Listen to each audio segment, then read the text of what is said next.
morning from Beijing and welcome to our special coverage on China-US relations. I'm Li Dongning. And I'm Pan Deng. At 10 a.m. Beijing time, that's 0200 GMT, Chinese President Xi Jinping will hold a welcome ceremony for US President Donald Trump on the square outside the East Gate of the Great Hall of the People in Beijing.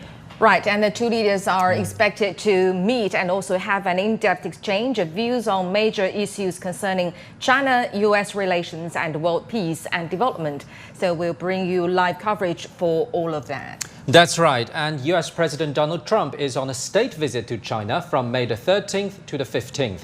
This is the first visit to China by a US president in 9 years. And also ahead of the visit, China said it is willing to work with the United States in the spirit of equality, respect and mutual benefit to expand cooperation and also manage differences and inject more stability and certainty into a turbulent and changing world. Now, for the very latest, we are joined by our reporters Zhao Yunfei in Beijing and our correspondent Owen Fackloff in Washington, D.C. Good morning, gentlemen. First, I'll go to you, Yunfei. Tell us more about today's agenda.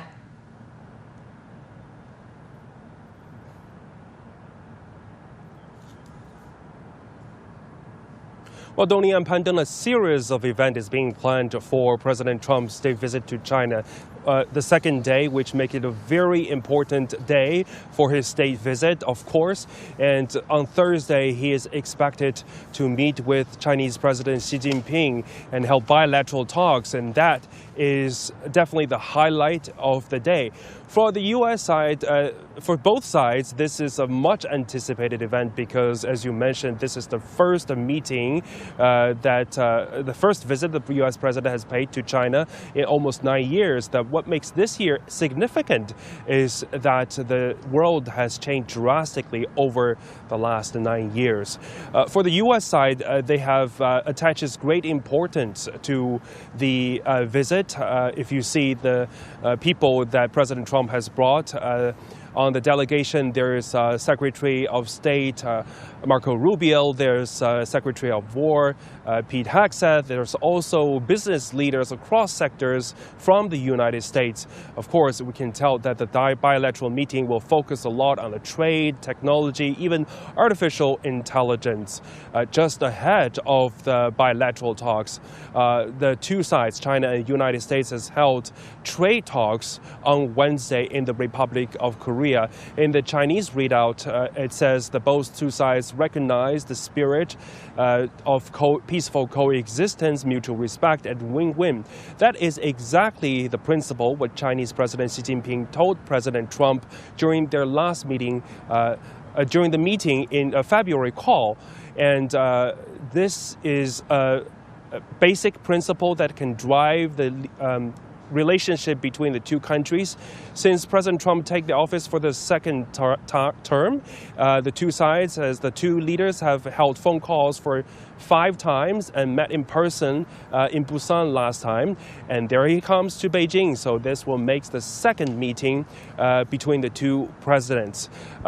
So at this moment, what we are watching is how the two sides will further communicate and manage differences, and that is way more important simply than trade. But before the bilateral meeting, what we are expecting is President Xi is going to hold the welcome ceremony for President Trump, and this is the way how the Chinese welcome friends from afar, but in some ways not quite far, just across the Pacific. Back to you. All right, thank you very much, Yun, for not quite far and far. That's philosophical. That's right, and let's across the Pacific and go to Owen Fackloff in Washington, D.C. Owen, bring us up to date from where you are. Well, just to add to that, as well as we heard there, you've got several prominent members of Donald Trump's cabinet among their entourage, but key business leaders, Apple's chief executive, Elon Musk, who's gone back to making electric-powered cars after gutting the US federal government. Just to give you an idea of the caliber of business leaders who are a part of this entourage for this hugely important visit to China by Donald Trump. It's being characterized by 3 Bs. That's beans, soybeans, huge industry for American farmers exporting to China, or at least it was. Beef and Boeing, all of these categories hoping to make inroads in China with new trade deals.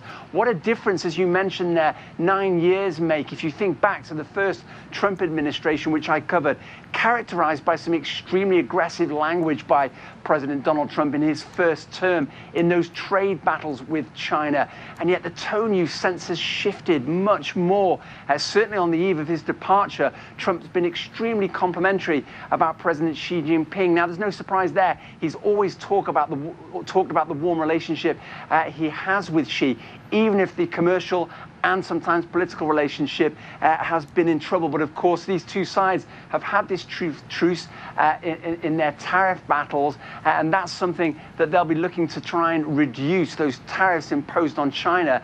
And again, what a difference perhaps a year makes now with the US engulfed in a conflict in Iran that's having serious repercussions here in the US, with inflation data out in the last day or so showing that it's heating up once again. All of this impacting US consumers. So this visit arguably has much more strategic value for Donald Trump, and that's to say that he comes as a president who's perhaps now looking to dial down that language with the Chinese and make some serious deals. So you'll get a sense in this visit of a different dynamic with Trump, with all the trappings of a state banquet that he'll receive when he's hosted by Xi Jinping in Beijing a little later this Thursday.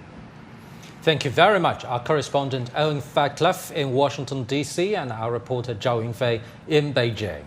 Well, the meeting between Chinese and U.S. leaders is surely drawing global attention.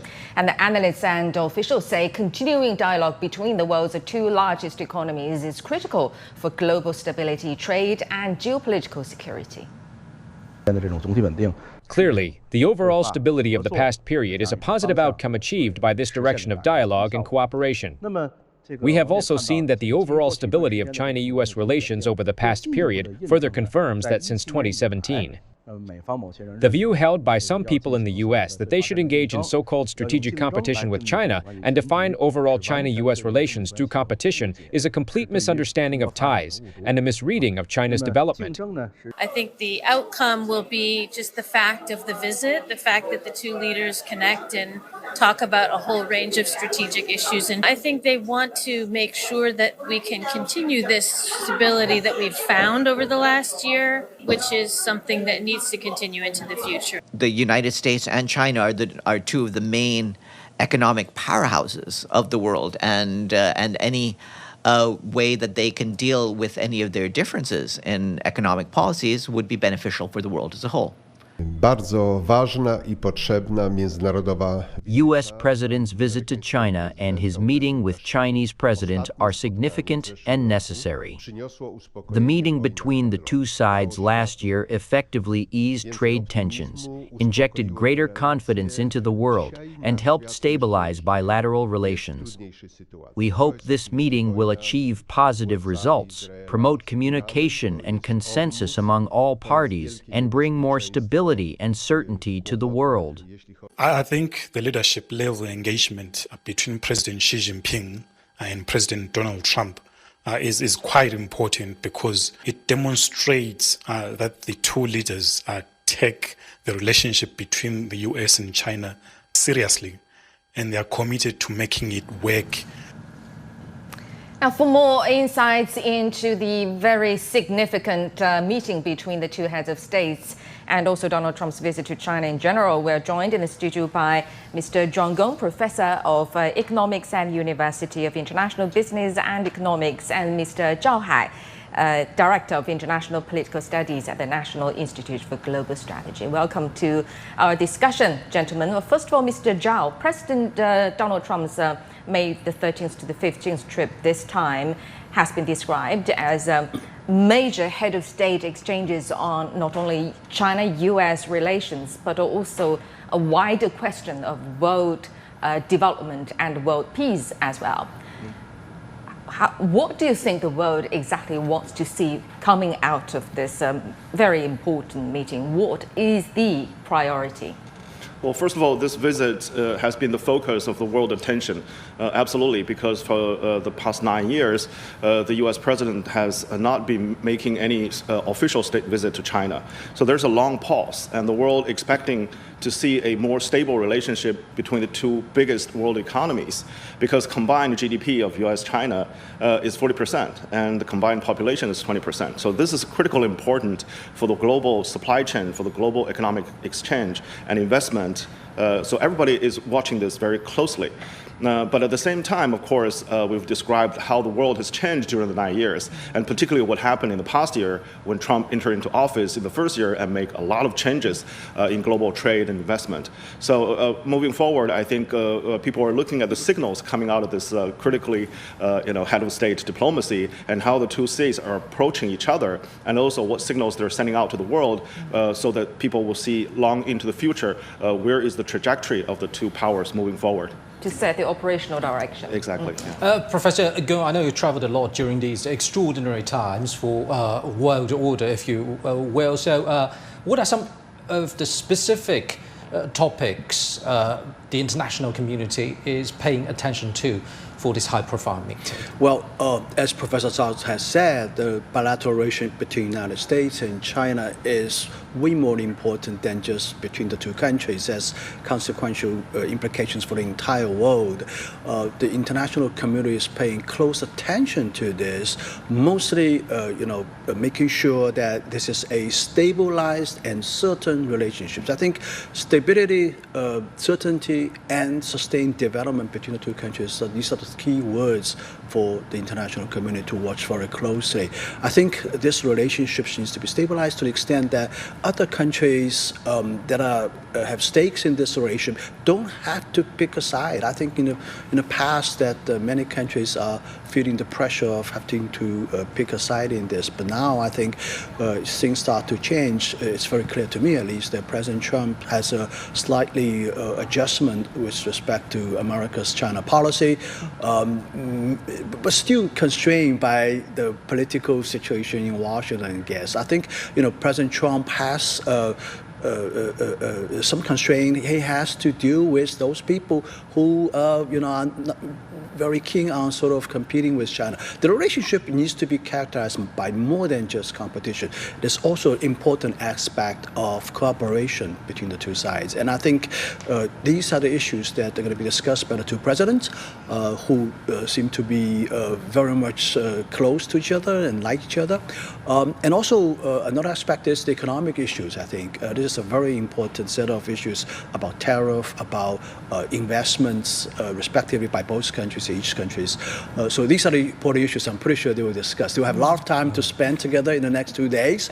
And we certainly hope that President Trump enjoy his trip this time as much as he enjoyed his trip last time, several years ago. Right, we'll see about that. Gentlemen, we'll be getting back to you for more insight on this. Continue our coverage. Chinese ambassador to the United States, Xie Feng, has discussed President Donald Trump's state visit to China and bilateral relations in an interview.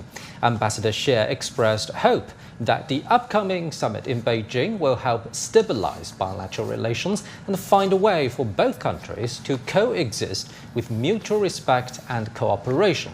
He added that he believes the American people who have experienced division and civil war can understand China's commitment to safeguarding national unity. Ambassador Xie also suggested that China and the US should engage in healthy competition like a track and field race toward mutual excellence rather than a zero-sum boxing match. He also noted that recent social trends such as becoming Chinese and China maxing shows a growing desire for exchange between the peoples of both nations. Right, and as what John just said, that the trade and economic relations between the two giant powers are very important, especially in terms of influencing the global stability and development.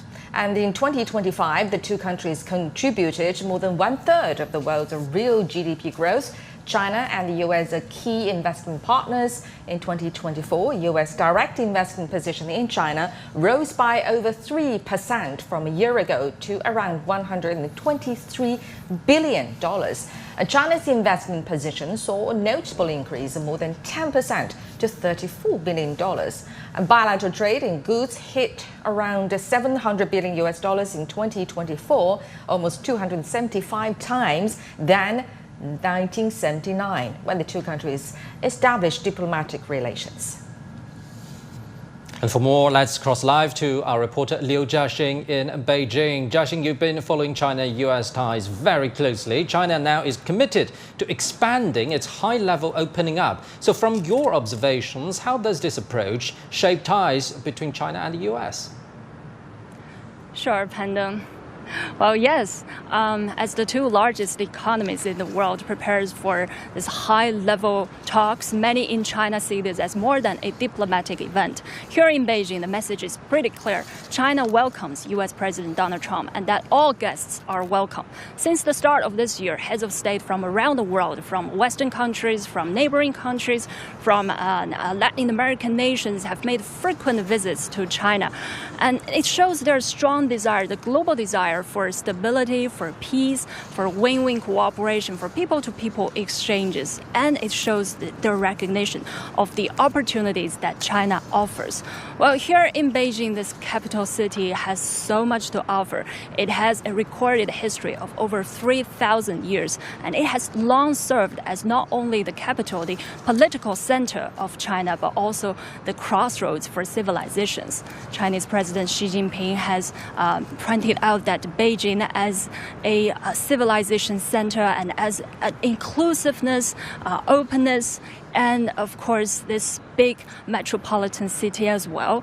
So here in Beijing, it not only embodies tradition but also openness, and that spirit is deeply rooted in China's policy direction. China's 15th five-year plan, the country's development blueprint for the next 5 years, has put an emphasis on expanding high-level opening up and on promoting this people-to-people exchanges.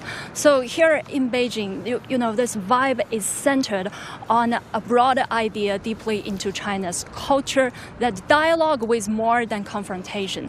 And when our guests come, the door is open. So this will be the first meeting between the two heads of state of this year, and notably the first visit by a sitting U.S. president to China.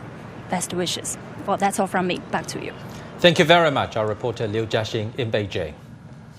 Now, over the past decade, culture has been among the quiet yet most persistent channels of exchange between China and the United States. In cinema, the connection has stayed steady. The Chinese-American Film Festival has become a yearly landmark, marking its 21st edition in 2025. Hollywood blockbusters like Zootopia 2 earned nearly half of their global box office from Chinese audiences.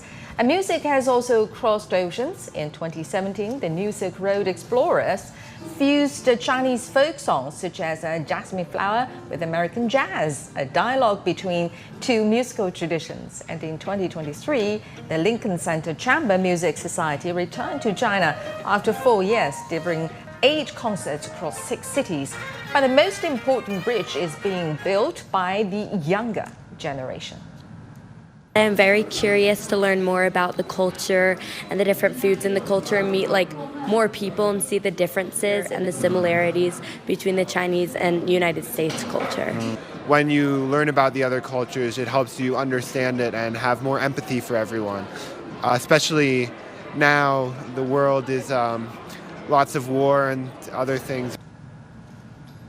Heads of state diplomacy plays an irreplaceable role in providing strategic guidance for China-US relations.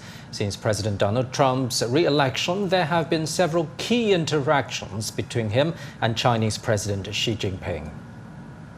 Since Trump began his second term, the two presidents have held 5 phone talks covering China-US relations and global hotspot issues. Their latest phone conversation took place in February this year. President Xi expressed hope for the bilateral relations in the new year, saying the two sides should find the right way to get along and make 2026 a year for the two countries to pursue mutual respect, peaceful coexistence, and win-win cooperation. President Trump expressed his country's willingness to work with China for further progress in bilateral relations. The two presidents also met face-to-face in the Republic of Korea last October, with economic and trade relations high on the agenda. President Xi stressed dialogue outweighs confrontation, calling on both sides to value cooperation's long-term benefits and avoid mutual retaliation. President Trump called China as a major partner of the United States, saying that joint efforts can enable the two countries to get many great things done for the world. All right, let's continue our discussions. We have two guests, Mr. Zhao Hai and Mr. John Gong. Mr. Gong, well, this is the first visit to China by U.S. President in almost 9 years. But of course, there were some communications during, for instance, the Xi-Trump meeting in Busan last October. And there were phone calls during these years as well, constantly. Not constantly, but there are several times. But with all those communications channels open, what do you think is the added value of in-person exchange, in-person meeting between the two heads of states? Well, it's extremely important for the head of states to sit down together face-to-face, eye-to-eye, to discuss a range of issues of importance for both countries and the entire world as well. It's regrettable that President Biden didn't pay a visit to China in his 4 years in the White House. President Trump, I think, always enjoys visiting here. He enjoyed visiting China last time, and certainly he has been saying this before he came, right? That he likes to visit this country, and I'm pretty sure he will enjoy his visit here. I think this highlights the importance of heads of state diplomacy. Here we call it heads of state diplomacy. It adds another layer of relationship on top of the sort of the government-to-government relationship. Extremely important.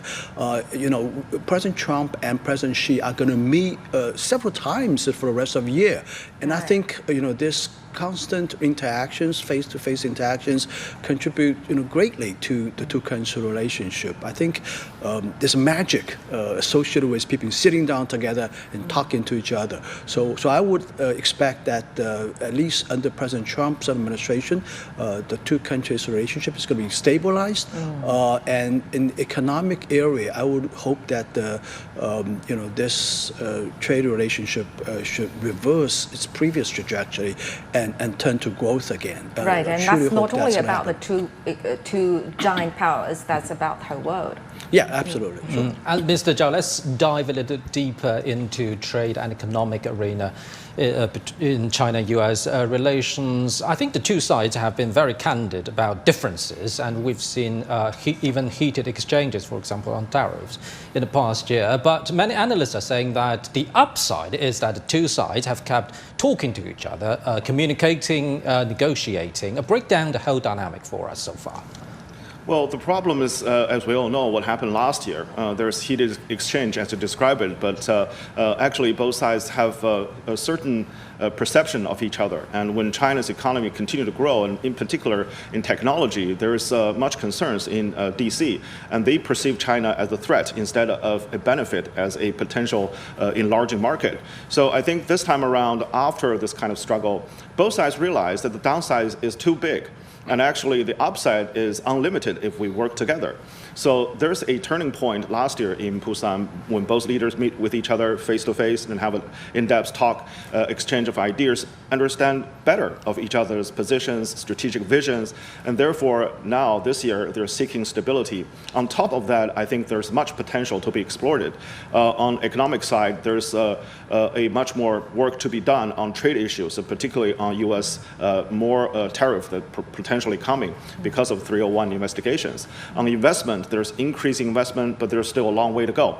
U.S. companies, as we see, there are more than a dozen coming CEOs wanted to expand their operations in China. Of course, Chinese companies seeking making investment and operating in the U.S. And on technology, there's also very much a potential for cooperation because there's a lot of barriers that's been set between the two sides.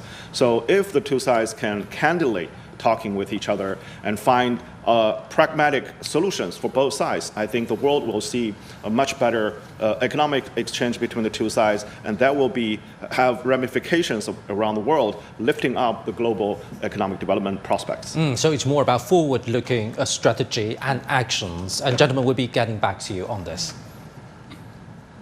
All right, you're now watching our special coverage of U.S. President Donald Trump's visit to China. He's going to be welcomed in front of the Great Hall of People in Beijing.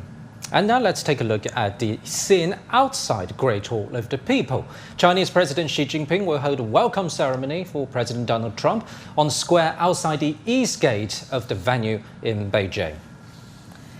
Well, the two leaders are also expected to meet and have an in-depth exchange of views on major issues concerning China-US relations and world peace and development. So we'll bring you live coverage of their meeting. So do stay with us on CGTN. Well, Mr. Gong, China has, about the upcoming meeting between the two, China has emphasized equality, respect and mutual benefit, and also expanded cooperation and managing differences as the guiding terms for the visit. And those are diplomatic disciplines. But principles only matters if they become habit later on, right? What would it take to translate those diplomatic principles or language into a very practical working architecture when the meeting ends? Well, I think it's all about implementation. I need to mention this metaphor President Xi mentioned during his visit with him last time in Busan in South Korea, Republic of Korea. He said that the two countries' relationship is like a giant ship, right? And him and President Trump are both steering this ship.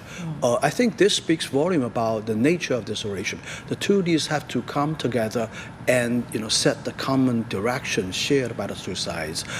And in terms of the implementation, as the question you raised, I think it's important that the cabinet level members in the United States, and of course here in China, minister level, and below there, have to stick to the spirit reached by the two presidents and implement the things reached, the agreement reached during the meeting.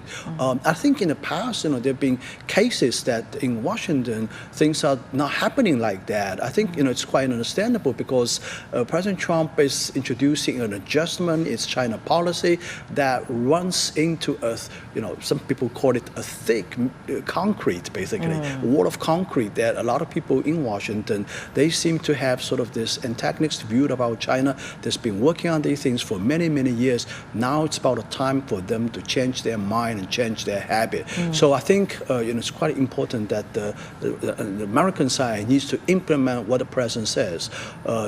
President Trump's administration this time is very different from his previous administration, and I really hope that when they say they work for President Trump, being loyal to President Trump, they really mean what they say. They implement what President Trump says. I think that's the most important part on the American side. And let's put that into the bilateral arena. Mr. Zhao, practical cooperation, talking about implementation. So practical cooperation, what could be some key areas for the two sides to explore? What we're talking about here is to institutionalize the interaction between the two sides because there's a lot of uncertainty recently. In order to reduce uncertainty and reaffirm the commitment by two sides, we need to institutionalize many of the discussions that the top leaders are talking about, Professor John Gong said. One thing is that they're in talk about, and probably will come out this time, is the Board of Trade and Board of Investment. Board of Trade, of course, is the idea from American USTR side and talking about how to manage trade. Of course, from free trade to managed trade is not necessarily a good thing, but at present, I think management is better than no management. So when both sides are coming together, establishing multiple ties, communicating with each other, like on what level of tariff is acceptable, what kind of products is non-sensitive and therefore can be traded more freely. I think that's the area both sides are trying to explore. On the Board of Investment, that's even more important because now there since 2018, there are laws from the U.S. side preventing Chinese investment, and there's further laws and regulations preventing U.S. capital coming to China. So now we're seeking to reduce those barriers and make sure that both sides, when invest with each other, will go through less hurdles, and so that both sides can invest more, increase employment, and also increase economic development. Right, and the Board of Trade and Board of Business you described could serve as an adapter in terms of business between China and the US. Now let's take a look at what's happening at the site of the Great Hall of the People, where the welcoming ceremony for visiting US President Donald Trump is happening.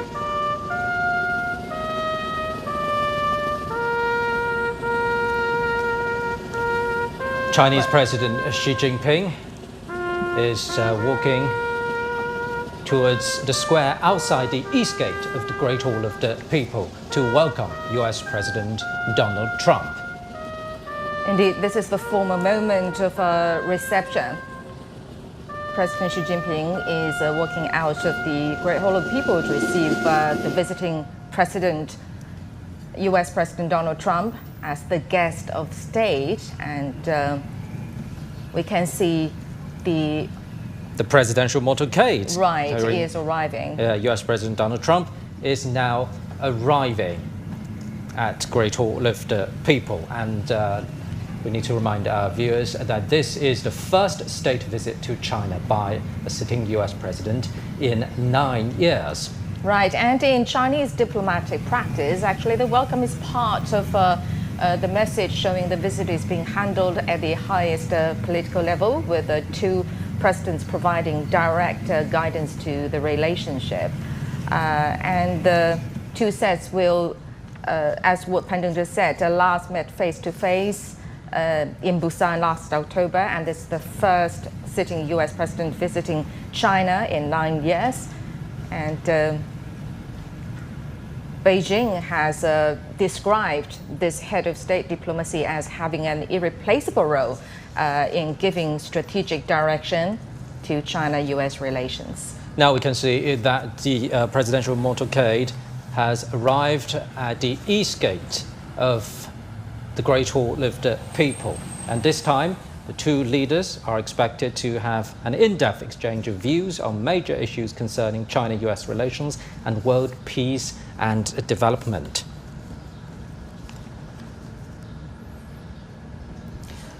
Ahead of the visit, China said it's willing to work with the United States in a spirit of equality, respect, and mutual benefit to expand cooperation, manage differences, and inject more stability and certainty to a turbulent and changing world. And from the turnout of the press pool, we can see that this is a high-profile event attracting global attention. Major media from all around the world are watching closely. And US President Donald Trump's vehicle has arrived. Is approaching the Great Hall of the People, where a grand welcoming ceremony is put on for him. The Great Hall of the People on the western side of Tiananmen Square is one of China's most important venues.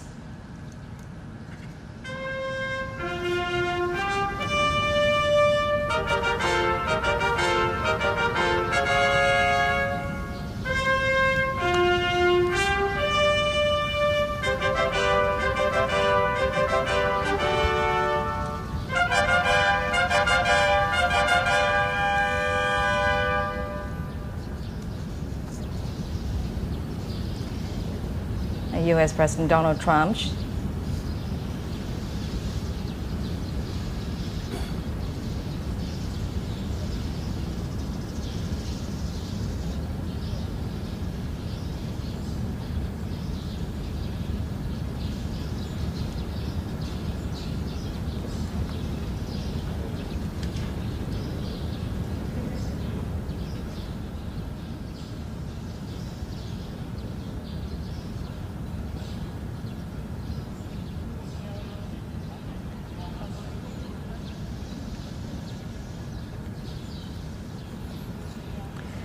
Well, U.S. President Donald Trump shakes hands with the Chinese personnel present at the welcome ceremony and accompanied by Chinese President Xi Jinping. And this is live footage from the square outside the East Gate of the Great Hall of the People in central Beijing. Chinese President Xi Jinping has just welcomed U.S. President Donald Trump, and now President Trump is shaking hands with members and personnel of Chinese leadership and senior officials who are expected to attend the meeting between the two heads of state. Right. And now Chinese President Xi Jinping is shaking hands with the U.S. personnel present at the welcoming ceremony.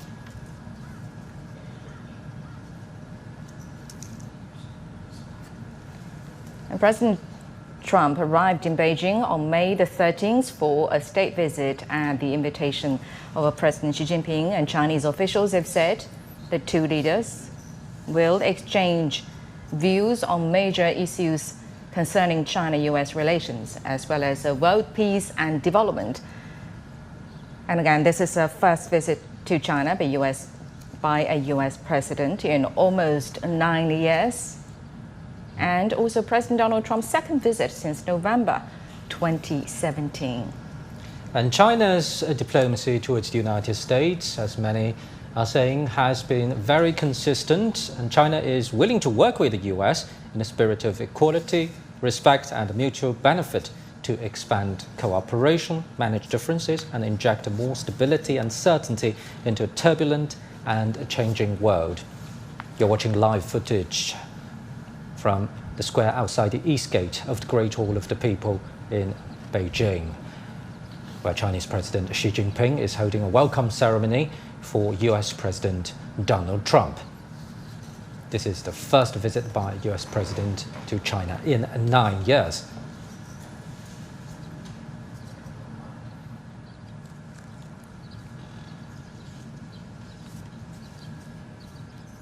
The two heads of state are now walking toward the reviewing stand.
总统阁下，中国人民解放军仪仗队列队完毕，请您检阅。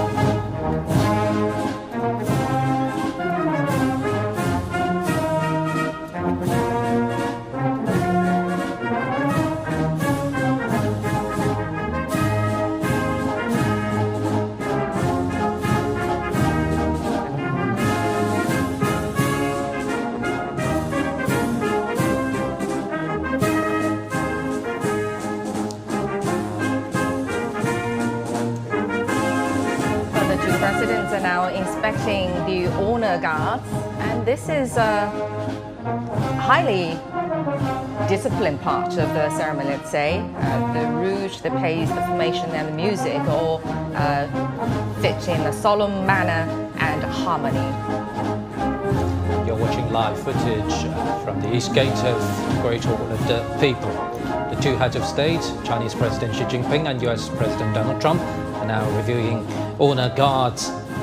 And earlier, the band played the national anthems of the two countries, and a 21-gun salute was also held for the arrival of the US President. Now, the younger generation of China are showing their warm welcome to the friend from afar, US President Donald Trump. They're waving flowers and national flags over the two countries.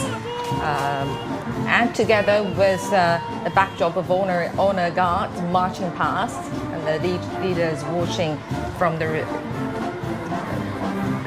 walking to inspect them. I think the Donald Trump US president is certainly feeling the very warm hospitality of the Chinese people. And for viewers, for us, it may seem to be very ceremonial, the welcome ceremony. But it also carries very practical meaning here. It gives both sides a very formal and orderly opening before they move into very detailed and very important discussions. And we can see that President Trump has been reacting warmly to those younger generations, welcoming his arrival. Right. And it certainly created a very, very good atmosphere for the upcoming meeting. That's right, and if we go back to political and diplomatic arena, this is the first state visit by a sitting US president to China in 9 years, and the world is certainly paying much attention to this high-profile meeting because China and the United States are the world's two largest economies, and the world is facing a lot of turbulence nowadays, and how the two countries will get along with each other is not only about the two countries' future, but also about world peace and development. And also operational directions of a global governance.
That was the very warm welcome ceremony held for visiting U.S. President Donald Trump by the Chinese President Xi Jinping. And they seem to have a very good conversation at the end of the ceremony while walking back to the Great Hall of the People. Yeah.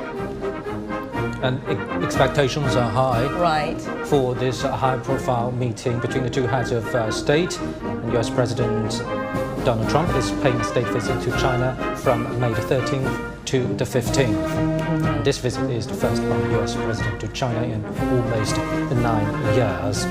Right, and this very formal and warm welcome ceremony certainly opens very good atmosphere for the upcoming discussion and meeting between not only the heads of the two countries, but also high-ranking officials talking about the implementations and the institutionalized architecture to keep the China-US relations in a stable way.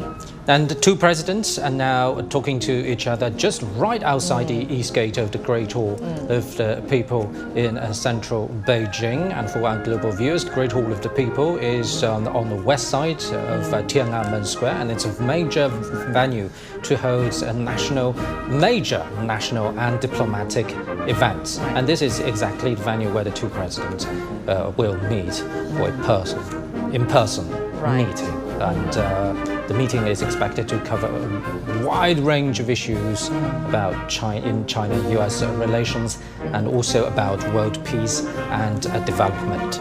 So this is not only about China-US ties, it is about the world development at large.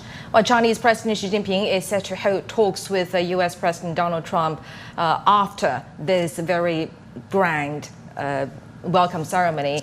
Trump is on the state visit to China from May the 13th to the 15th, and this is the first visit to China by a US president in 9 years. Now, for more insights, let's go to our studio guest. Gentlemen, I'd like to gather your first impression on this welcome ceremony and its implication, Mr. Zhang. Well, two things, respect and friendly. I think, first of all, you can see that this is two great countries, two great leaders are showing each other great respect. Because throughout the ceremony, China's preparation is really meticulous and very respectful. And 21 gun salutes and all this military marching and music and children dancing. President Trump really enjoyed this. He stopped at the children twice, and also looking at the parade after that, he has a conversation with President Xi. And also from the body language, you can see that the two leaders are very friendly to each other, right? They're constantly talking, and President Xi at the end of the proceedings showed the architecture around, introduced the architecture, and apparently President Trump asked questions and also feel very comfortable at that ceremony. So I think this is a very great beginning for with this grand ceremony. What's Professor, your impression? Solemn, warm, grandiose. I think this is the highest level of state welcome ceremony China provides to our, very treasured friend from the United States across the other side of the Pacific Ocean. I think, from the body language between the two people, it's pretty clear they're very close to each other. There's some exchanges along the way through interpreters, of course, and I would expect this is the very beginning of today, and also the beginning of a new chapter between the two most important countries on the planet. Well, it seems that the message is sending from the welcome ceremony from the two heads of state is very good.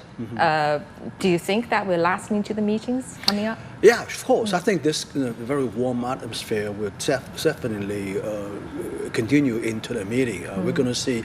I think they'll come out again after the meeting and see the journalists and public maybe. Although with all those trade frictions and all that and tariff.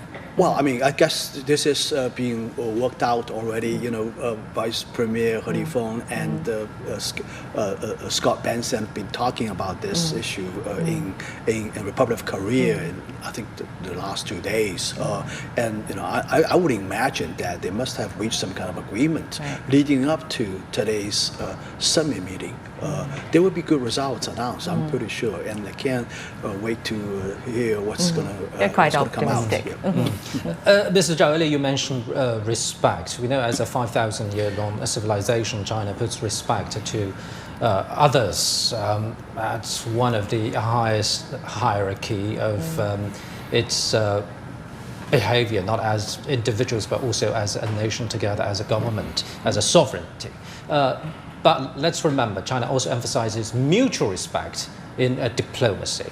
So from this point, what would you say China-US ties would turn from this very point forward? Well, first of all, for two civilizations, and the U.S. is the child of Western civilization. China has 5,000 years of civilization. These are long and really very rich. But for two countries, the United States is 250 years, China is 77. So China is actually younger than the United States. And for the bilateral relationship, it's only 47 years. So that's even younger. So I think there are a lot of things coming into You're talking the in bilateral the context of relationship. People's In this Republic, context, ties between People's Republic of China and the United States. People's Republic and the United States. So I think looking through different dimensions or different layers, you can see the complexity of this bilateral relationship, people-to-people, economic relations, political relationship, and even, as John mentioned, the two leaders' relationship. So I think right now we're witnessing is that this very warm personal relationship infusing into the bilateral relationship. We're not just having very cool calculations, structural conflicts, or sort of calculations on both sides, but also you have person-to-person, human beings interactions, and that will have encouraging more cooperation, deeper understanding, and I also expect a better outcome from the bilateral relationship. So I think at this point, both sides, as responsible country and leaders, needs to think long and deep for the long-term strategic relationship, not think of short-term gains. And that way we can have a mutually beneficial and peaceful coexistence relationship. Right, and that's that might be what we just talked about, the importance and charisma of the in-person exchange between the two heads of states, especially the two heads of states of such a big powers. Well, China and US are not sweetie pies for each other, right? They are strategic partners, but they need to build mutual trust along the way. But mutual trust does not have to mean full agreement. It doesn't mean that you have to agree on everything. So between China and US, it may first mean something more basic. Each side knows what the other side will do and is doing, what it will not do. What kind of a mutual trust do you think is realistic now to start with as baby steps? Well, President Xi said last time when they met in the Republic of Korea that it's not surprising to see differences between the two countries as both sides are, huge economies, complex situation, both sides, and it's a multifaceted relationship. So it's not surprising to see that, and we have to manage that. We'll continue to take a look at what's happening at Great Hall of the People after the welcome ceremony. The meeting, the official meeting between the two sides, now opens.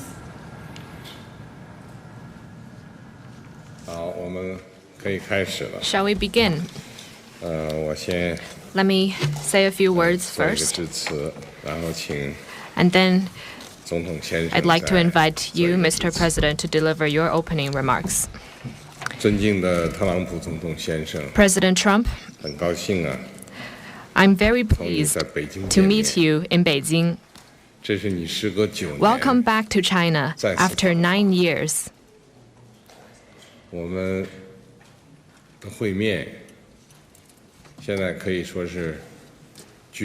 The whole world is watching our meeting.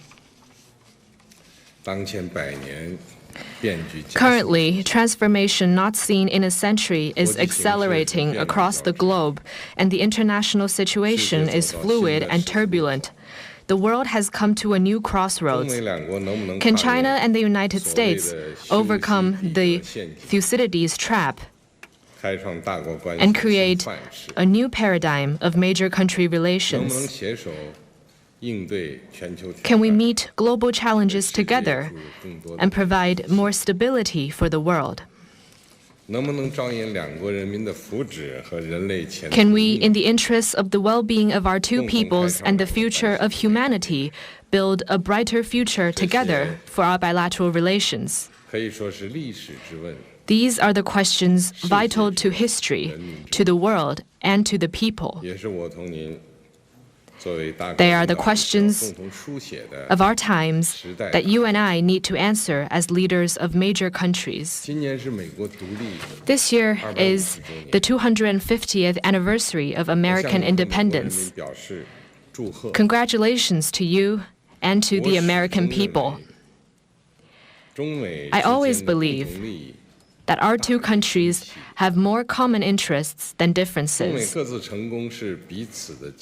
Success in one is an opportunity for the other, and a stable bilateral relationship is good for the world.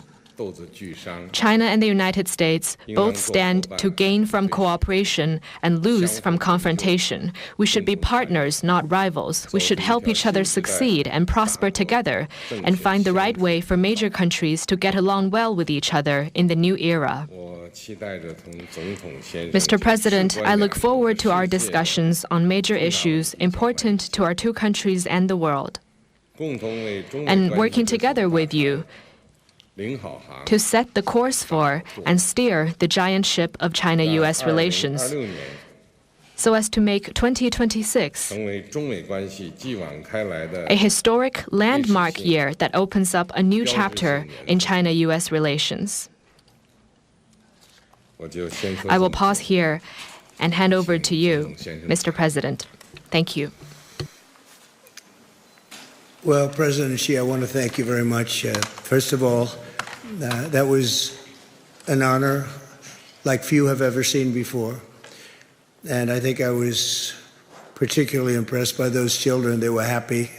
They were beautiful. The military is obvious. It couldn't be better, but those children were amazing, and they represent so much. And I know they represent so much to you. You and I have known each other now for a long time. In fact, the longest relationship of our two countries that any president and president has had. And that's, to me, an honor. We've had a fantastic relationship. We've gotten along. When there were difficulties, we worked it out. I would call you, and you would call me. And whenever we had a problem, people don't know, whenever we had a problem, we worked that out very quickly.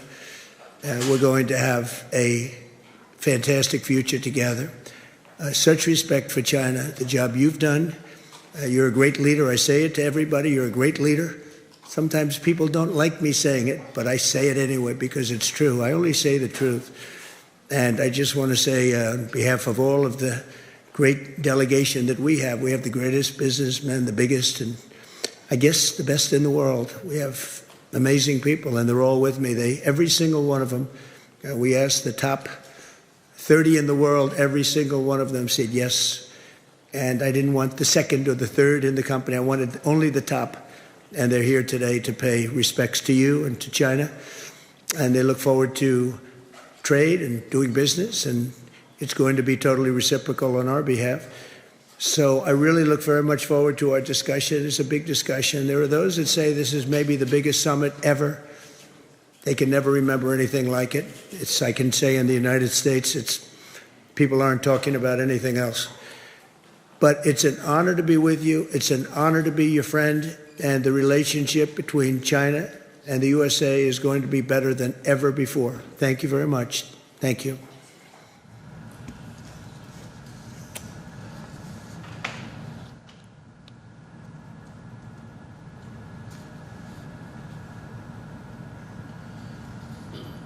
And the two heads of state have just delivered their opening remarks for their official meeting at Great Hall of the People in central Beijing. Right, and President Xi actually said he is very glad to meet Donald Trump in Beijing, and this meeting is a focus of global attention, of course, and to draw new paradigm of China, US, and also the major powers' relations in the world to set up, to build a brighter future for not only the two peoples, but also to the whole world. Yes, and President Trump opened his statement by praising those children who welcomed him outside the Great Hall of the People and calling them happy and beautiful. And going back to bilateral relations, he first said he had a fantastic relationship with Chinese President Xi Jinping, and called Mr. President Xi Jinping a great leader. And President Trump is also very confident that China-US ties will be good from this point on and to a longer future. The consensus of the two is not only that, they're both looking forward to a very good summit that's happening between them. Right. So let's get back to our guests. Well, Mr. Gong, how do you think the very start of this very important meeting between the two very important figures in the world? Well, first of all, a comment on President Xi's comments. And he said, pointedly, he said, we will avoid Thucydides' trap, right? This is a very important statement. I think this is a very candid and straightforward statement to President Trump. And he also said, I think this statement will go down in history as the most famous statement, one of the most famous. He said, success in one is the opportunity for the other. Right. This is a very, very important statement. But that has always been Chinese philosophy, isn't it? Exactly. And another thing I want to mention is that President Xi did mention a new chapter of Sino-US relations, which is something I said just a few minutes ago, right? So I'm very proud of that. Absolutely. This is actually, a candid and straightforward beginning statement to start the day. And on President Trump's side, I think he is also very candid and straightforward. He said that you're a great leader. I'm going to say this, even though a lot of people don't want me to say this, right? So I think this is also, represents President Trump's very good will towards President Xi. And he also mentioned that this is the biggest summit ever. Right. So this highlights the importance of what we are doing today. Right. Mr. Zhao, your thoughts? I think there are two keywords on both sides that showcasing the different philosophy, different background of civilization, like you described. On the Chinese side, President Xi posed as strategic and historical. In the very beginning of the opening, he posed a question to President Trump, asking, we need to both work together to answer this very big strategic question: where will this most important bilateral relationship go? We must be responsible for the world, for the people, for two countries. And also his questions are very historical because he said, as John pointed out, Thucydides' trap, that is like more than 2,000 year historical precedent. How do we deal with this kind of trap? How do we get out of this trap? Right. How do we create a new history, right? From the US side, two keywords. One is personal, one is business. Right? Trump approached this from a very personal relationship perspective, not from a historical grand point of view. But at the same time, he emphasized, I invited top 30 firms, and now 16 coming with me. Only the best. We're going to go down to business, only the best. And this is going to be the biggest summit ever. So he wanted to show that his personal importance in this bilateral meeting. So coming together, I think, even though we're coming from different philosophy, different civilization, but they will come, converge with each other, and we're looking forward to the next stage of discussions. I also want to add, President Xi also mentioned the 250 years anniversary of the United States establishment, and he congratulated him on that. So I think that's also a historic perspective that you just mentioned. Right, and well, so far so good. It seems that a meeting that draws the global attention is going to kick off very soon. But still, there is the issue that we didn't finish that topic just now, about the mutual trust. How do you think that the two big countries with different ideologies can build up mutual trust? Remember, Mr. Zhao? President Trump particularly mentioned that whenever there's a problem, they will call each other, meet with each other, talk with each other, and they can solve problems by working together.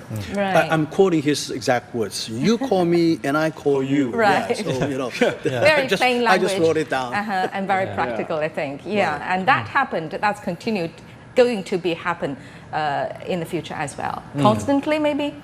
Sure. And President Trump actually echoed or partially answered President Xi Jinping's question, as you just mentioned, at the end of his opening statement, right? Because he showed his full confidence of getting better of China-U.S. relations. But eventually, the two sides will have to deal with a lot of issues, differences, and even thorny issues. They're approaching from a different level of strategic confidence, but at the end of the day, like President Trump said, problem needs to be solved. And how do we solve it? By going into work. So they described there's a lot of issues to talk about. Both sides have said that. So I think going into the meetings, they will need to go line by line and solve those very difficult questions. And so far, the stage setting sounds optimistic, right? So far, looks very good. Right. And for more on that, let's cross live to our reporter Zhao Yunfei in Beijing. He's been following this very closely. Yunfei, bring us up to date.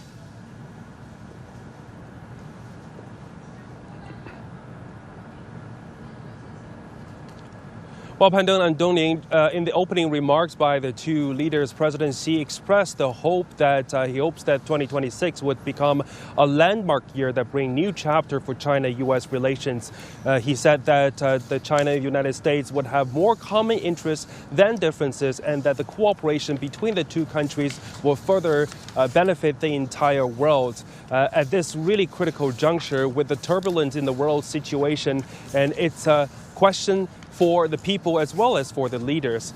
From the question for the people's perspective, I think the people from both China and the United States has already given the answer. I was at the airport reporting from on the President Trump's arrival last night. We can see that really there was a huge crowd of people, especially special designed with the younger generation of students, both American students and Chinese students, welcoming President Trump, signaling the people-to-people exchanges between the two countries, as well as the vibe of the future relationship.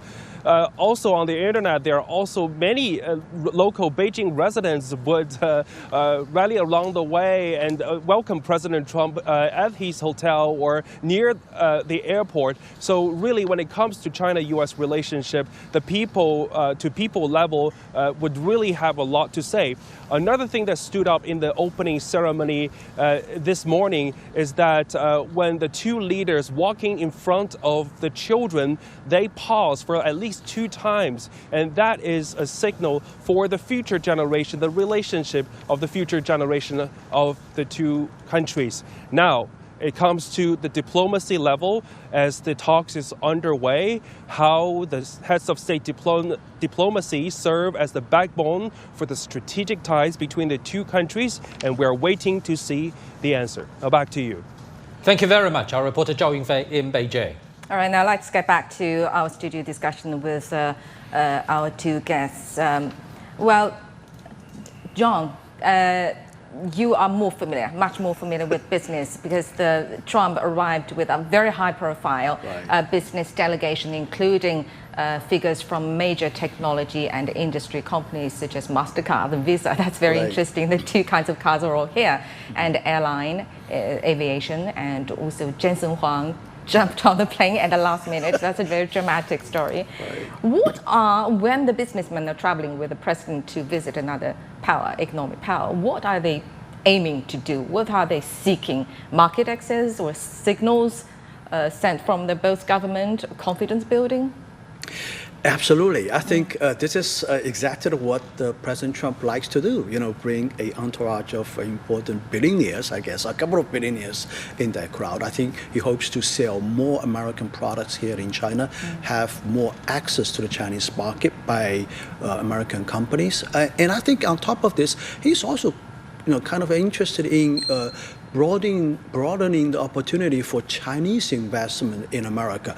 We know that in the United States there's a CFIUS process, from the national security angle, and I've been emphasizing this a couple of times that the United States political environment is not very much welcoming to Chinese investment for various reasons. But I think President Trump is really trying to change that. I think he is indeed, considering entertaining the idea idea of increasing Chinese investment in the United States, particularly in areas that's important for American industries. For example, in the automobile industry, I've seen reports that he is indeed entertaining the idea of a joint venture kind of idea between American automaker and a Chinese automaker. So I think there are a broad range of these economic issues that haven't been sort of touched upon in the past, and I would expect significant breakthroughs maybe made this time, and certainly this bodes very well for the two countries' further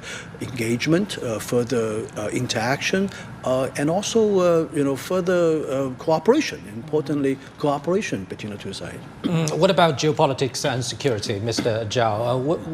What do you expect the two sides to address geopolitical hotspots or even flashpoints currently all around the world?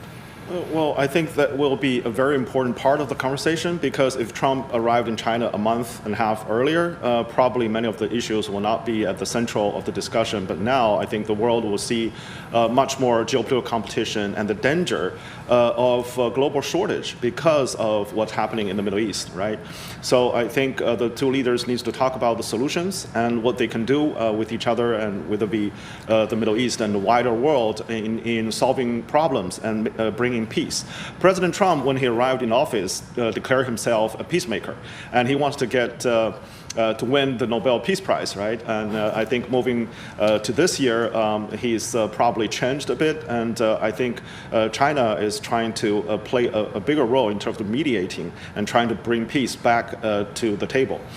China has already always emphasized political solutions and trying to solve conflict through political settlement and negotiations. And at this time, I think too, China will propose to the United States and encourage the U.S. to move forward with more talks and negotiations and settle some of the matters as soon as possible, because otherwise we'll have a bigger ramifications, not just on geopolitical conflict regional, but also global impact, including economic impact that we're talking about. Both sides will suffer and the world will suffer as well. So there's I think for China, the historical experience that we need peace before we can achieve prosperity. And peace is very much the key. And now, on top of that, of course, because of the current situation, the global order is in danger. And more of the post-World War II international institutions and structures now being weakened or even being disbanded. So I think the two top leaders other than hotspots, again, they need to talk about long-term. What are the responsibilities of the two big powers, and how can they reconstruct some of the international institutions that are equal to all the countries, open to all the countries, but at the same time bring order to this more and more disordered, uncertain, chaotic world. A lot to expect from this time, yeah. Right.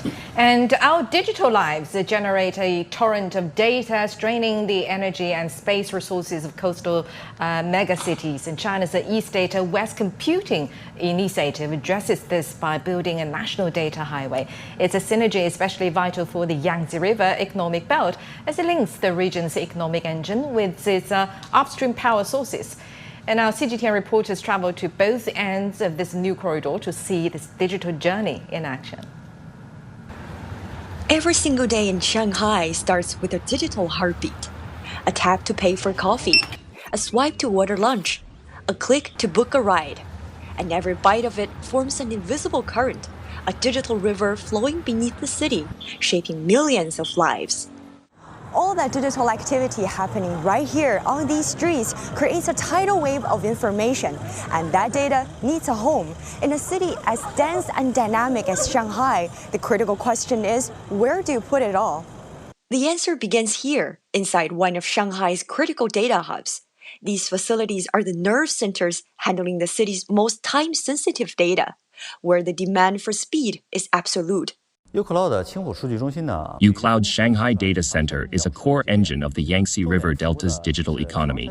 With advanced green technologies, the center provides reliable, efficient, and low-carbon computing power for leading financial and AI companies. This efficiency is part of a much larger national strategy, officially known as East Data West Computing.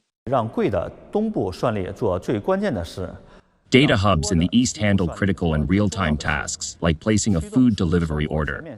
At the same time, centers in west manage the heavy computing, such as mapping thousands of delivery routes. It's this seamless teamwork that powers our swift and instant digital world.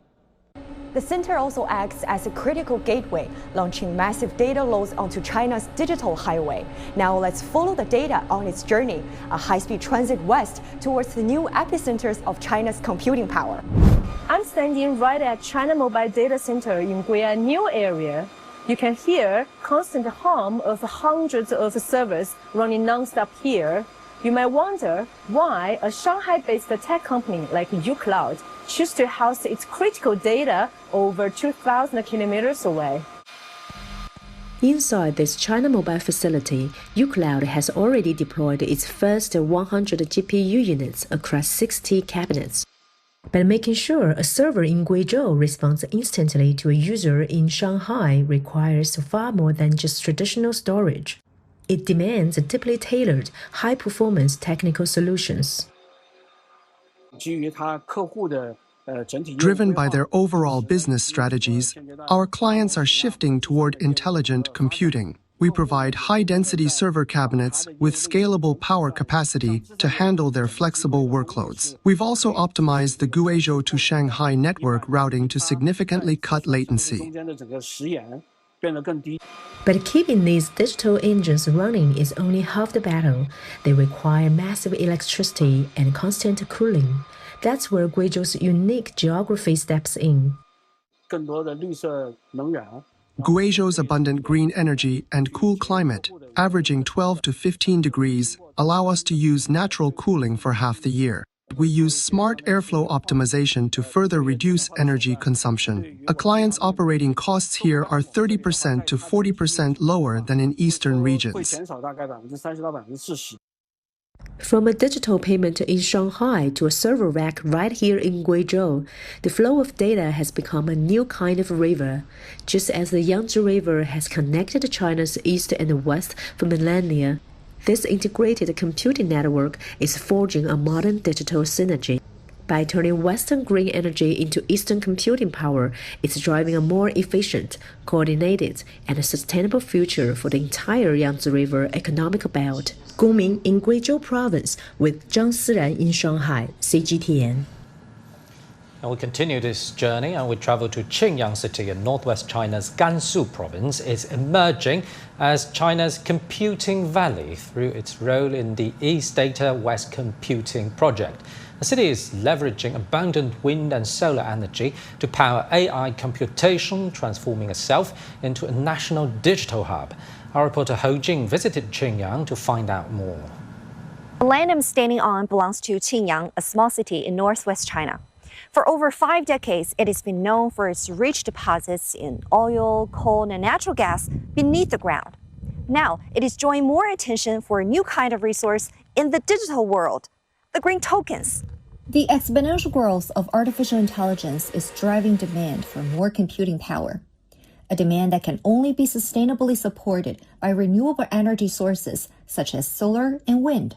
The core advantages of building a data center in Qingyang is first its energy advantage. Qingyang boasts abundant energy resources, particularly new energy sources such as wind and solar power. Second advantage is its natural conditions. Qingyang's relatively low annual temperatures make it ideal for natural cooling of data centers, significantly reducing energy consumption for refrigeration. Qingyang's East-West Data Calculation Industrial Park adopts a green power aggregation model. By leveraging the region's abundant wind and solar resources, it establishes a long-term mechanism for multi-party collaboration and mutual benefit among government, grid operators, power generators, and end users. This model helps new energy projects to connect to the grid locally, and through unified dispatch of the national grid and market-based trading, genuinely transforms green electricity into green computing power. Electricity prices in Qingyang have already dropped below 0.4 yuan per kilowatt hour. Compared with some eastern hub nodes, this translates to 30% to 50% savings on power costs.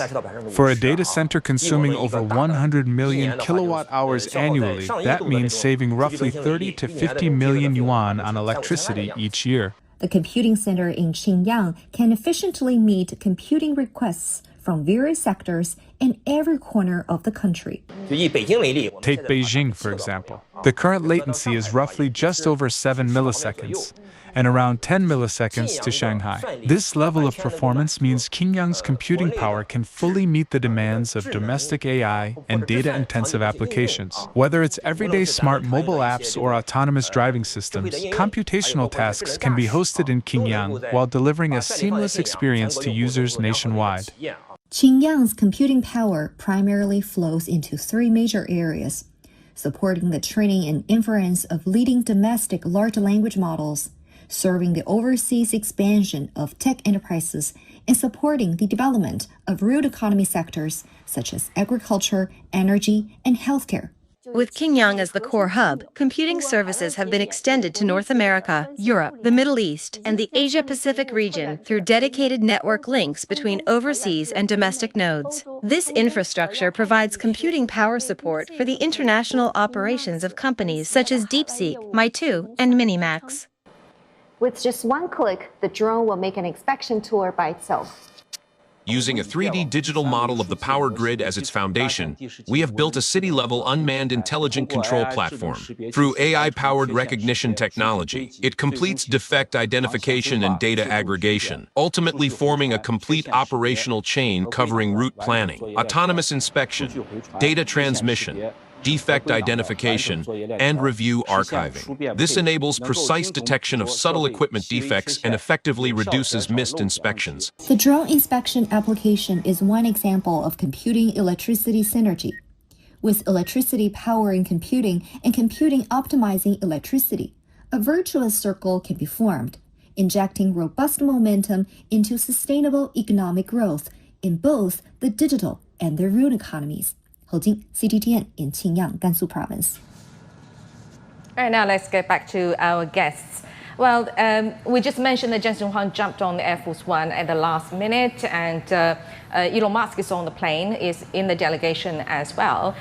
So it made us realize that some companies, especially AI companies and digital companies, now sit at the intersection of consuming demand or even national strategies.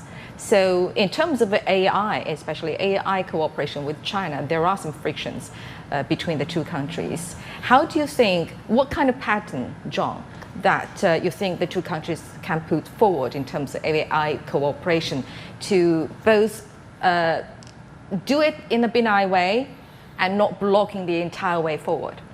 Well, first of all, let me start by saying that the United States and China are standing at the forefront of the AI development. There's no other countries even getting close to the status of these two countries. So we're sort of in a competition in this area. But aside from competition, as you mentioned, there are areas of cooperation as well.